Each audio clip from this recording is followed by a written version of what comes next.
विष्णुपुर नामक गांव पर एक परिवार में अशित बाबू, उनके पत्नी सीता देवी और बेटी नीति को लेकर साथ रहता था। उन लोगों का एक सुखी परिवार था। उनकी बेटी नीति बहुत दयालु थी, इसलिए जब भी वो सड़क पर किसी गरीब व्यक्ति को देखती थी तो वो यथासंभव उनको मदद करने की कोशिश करती थी। ऐसे ही एक दिन जब नीति कॉलेज जा रही थी तो उन्होंने सड़क पर एक गरीब आदमी को देखा तो उन पर दया आ गया और उस गरीब आदमी को खुद का टिफिन दे दिया। फिर वहां से कॉलेज जाने के वक्त मन ही मन कह रही थी, इन लोगों का कितना दुख होता है और उनकी मदद करने वाला भी कोई नहीं है। एक दिन मैं डॉक्टर बनकर उन लोगों के साथ खड़ी रहूंगी और इलाज भी करूंगी। उस दिन जब नीति घर वापस आकर अपनी माँ और पापा से बात कर रही थी तो अचानक उसने कहा, पापा, माँ, मैं तुम दोनों को कुछ कहना चाहती हूँ। हाँ बेटी, बोलना। मैं डॉक्टर बनना चाहती हूँ और सभी गरीबों और दुखी लोगों के साथ खड़ा रहना चाहती हूँ। क्या तुम मुझे डॉक्टर बनने के लिए पढ़ाओगे? हाँ, बिल्कुल पढ़ाऊंगा।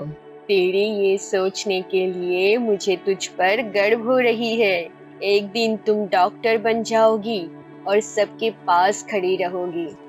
ऐसे ही उन लोगों का दिन गुजर रहा था। जब भी नीति कॉलेज जाती थी तो कभी गरीबों को खाना खिलाती थी तो कभी हाथ पकड़कर सड़क पर करवाती थी। नीति जब ये सब करती थी तो हमेशा एक लड़का उन पर नजर रखता था। ये सब चलते चलते अचानक एक दिन सीता देवी हार्ट अटैक से चल बसी। अशित बाबू और नीति दुख में टूट पड़ी। इस प्रकार मन में दुख लेकर उन दोनों अपना दिन गुजार रहा था।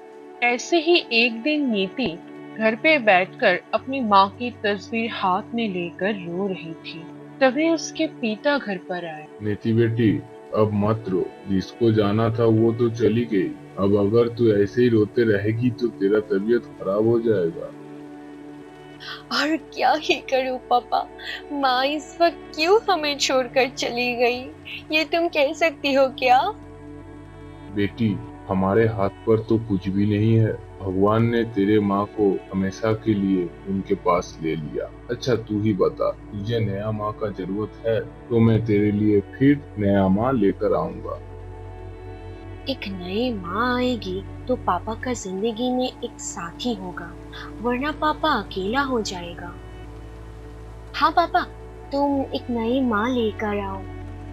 कुछ दिनों के बाद अशित बाबू शादी करके घर आया। उनकी नाम थी खुशी देवी। खुशी देवी की एक बेटी थी जिसकी नाम थी रानी। खुशी देवी आकर नीति को गले लगा लिया। नीति, कितने प्यारी लड़की हो तुम, कैसी हो?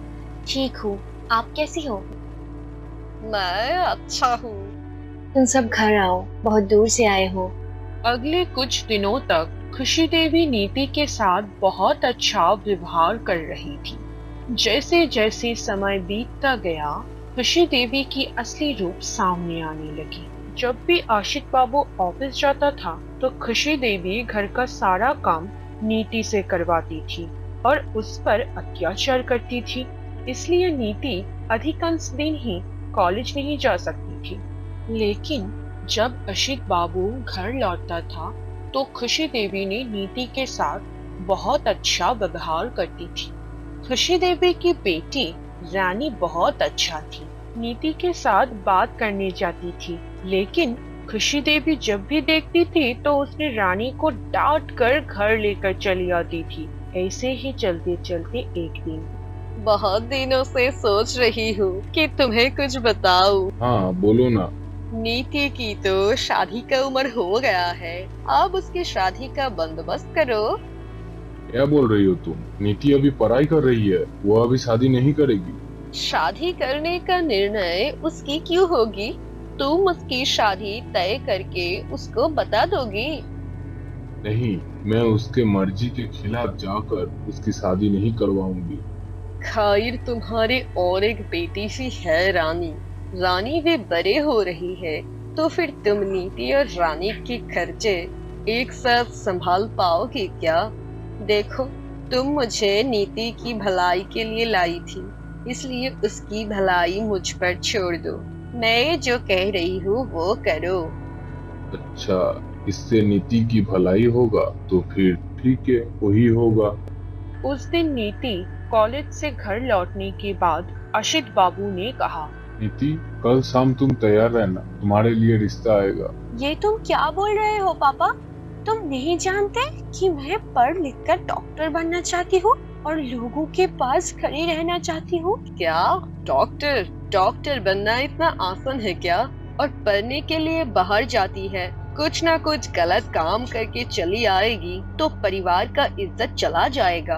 देख बेटी, तेरी माँ तेरे भलाई के लिए कह रही है, तू शादी कर ले, सब ठीक हो जाएगा। अगले दिन शाम को नीति के लिए रिश्ता आया और नीति की शादी भी तय हो गई।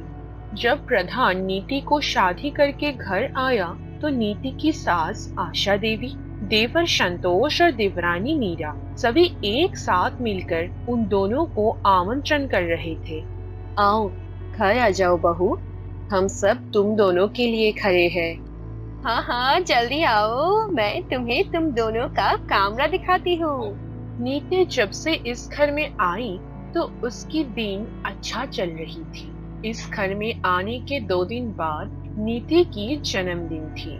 नीति के जन्मदिन के सुबह ससुराल के सभी लोग उनके घर आया और नीति को जन्मदिन का शुभकामना दिया।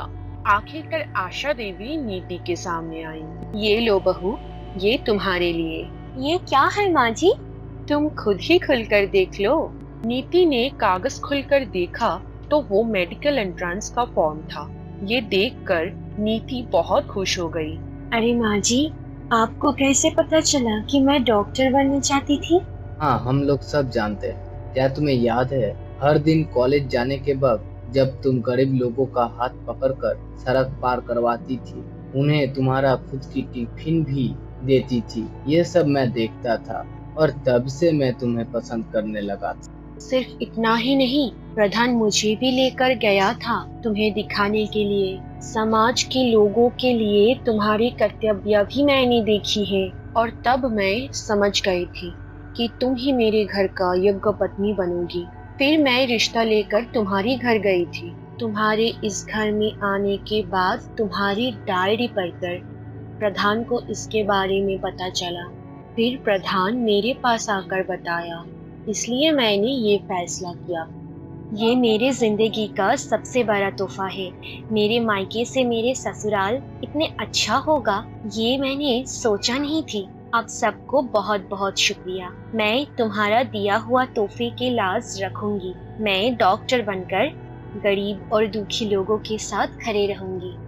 इसके बाद नीति फिर से अपना पढ़ाई शुरू किया और देखते ही देखते नीति की सपना सच हुई। नीति डॉक्टर बन गई और गरीब दुखी लोगों के लिए खड़ी हुई। इससे नीति के ससुराल में सभी लोग बहुत खुश हुए और नीति के साथ रहकर खुशी खुशी दिन बिताते रहे।